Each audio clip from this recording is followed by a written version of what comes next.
Today let's talk about taking the rear wheel off the F800GS. So wait for a break in tricycle traffic and then roll your bike out into the sunshine. Don't forget your radio, that's key.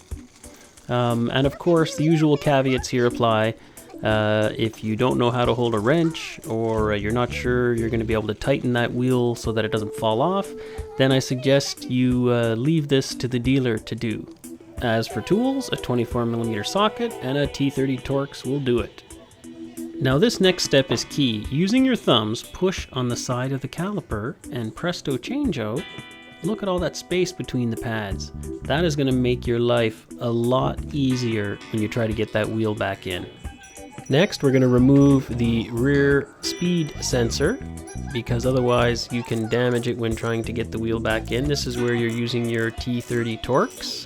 So you spin that out and then put it aside somewhere where it's not going to get damaged with you pulling the wheel in and out. Now it's time for the 24mm socket. This goes a lot easier if you have a relatively long breaker bar. Please don't use your torque wrench to loosen fasteners like this. You can damage your torque wrench. Once I've got the nut off, I like to remove the adjuster block. Then I'll put the nut back on, and spin it on maybe 5 or 6 threads. Just gives me something to push on to push the axle out. Then I'll take it all the way off, go around to the other side and pull the axle out. Then you roll the wheel forward a little bit and unhook the chain, and the wheel will just roll right out.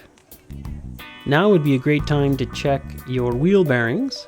There's 3 of them in the rear wheel. There's the 2 you can see, one on each side, and if you want to access the third bearing, you're going to have to remove the sprocket carrier, and it's just held in there by a friction fit.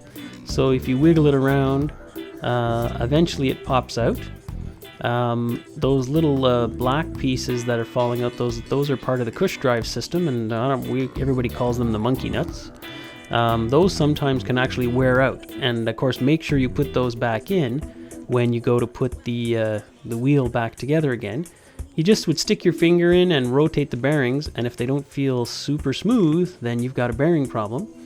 While you've got it apart, you might as well clean up whatever you can. Get the brake caliper back on. Now here you see all that space we have between the brake pads. Make sure the chain is draped over the swing arm like this, or you won't be able to get it over the sprocket with the wheel in place. And then you roll the wheel forward. It can be a little fidgety sometimes to get it in here with all the spacers, but once you've got it in there, then you hook the chain back on. Then you're going to roll the wheel back a bit. Before putting in the axle, it's always a good idea to grease it up a little bit.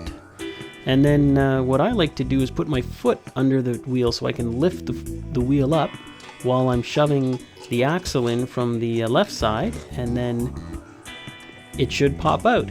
Now sometimes you can have a little bit of trouble with the wheel spacers, especially when you put the sprocket carrier back on with the monkey nuts. You've got to really push it on there tightly, because if you don't get the sprocket carrier all the way in, it makes the wheel wider and it's not going to fit. Then you put back your adjuster block parts, your washer, spin the nut on by hand, get out your 24mm socket on your breaker bar. And what I like to do is just get the wheel slightly tight, and then I'll kick it forward to make sure that it's all the way up against the adjusters on both sides, because I haven't played with the adjusters because I'm not changing my chain tension. Here you can see the adjuster is tight up against the adjuster bolt. Now we're going to torque that rear axle to 100 Newton meters. You don't need a fancy torque wrench to do this. One of the reasons you're torquing it is to make sure the wheel doesn't move, but also if it's over torqued, it's going to make it very difficult to get this wheel off in the field with your toolkit. And the last touch, we replace our rear wheel speed sensor, and I usually just torque this not very tight by hand, but I believe the factory torque setting is 8 Newton meters. Now we see the space. Well, if you drive off right now, you have no rear brakes, so don't forget to give the rear pedal a little tap. And then of course, because you're playing with the wheels that keep you up off the asphalt, not a bad idea to check all your work, and then you're good to go.